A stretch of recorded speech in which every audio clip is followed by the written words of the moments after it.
26 তারিখ দিবাগত রাত 12:01 থেকে লাগাতার কর্মবিরতি আমরা পালন করব। ক্ষতিপূরণ বাবদ সরকারিভাবে 20 লক্ষ টাকা করে দিতে হবে। এত বড় হত্যাকাণ্ড এই সেক্টরে আর হয় নাই। আমাদের এই প্রতারণা ডাকাতের যে বিরুদ্ধে আমাদের যে অবস্থান, এই অবস্থানকে আমরা জোরালোভাবে আগামী 26 তারিখ দিবাগত রাত পর্যন্ত আমরা অপেক্ষা করব। দেখি এর ভিতরে যদি সরকার বাহাদুরেরা এর কোন সুস্থ সমাধান না আসে, তাহলে 26 তারিখ দিবাগত রাত 12:01 থেকে লাগাতার কর্মবিরতি আমরা পালন করব।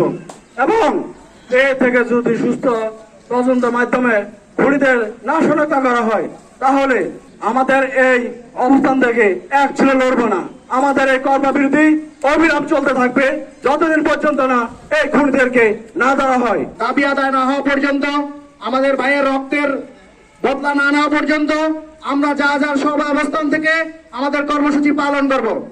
এবং আরো বজ্রকণ্ঠে আওয়াজ করি, বাংলাদেশ নৌযান সিং ফেডারেশনের যে নির্ধারিত সময়ে মধ্যে যদি পুলিশ প্রশাসন সন্ত্রাসীকে ধরতে না পারে, তাহলে আমরা 26 তারিখ দিবাগত 12:01 থেকে যার যার অবস্থান থেকে আমরা কর্মবিরতি পালন করব।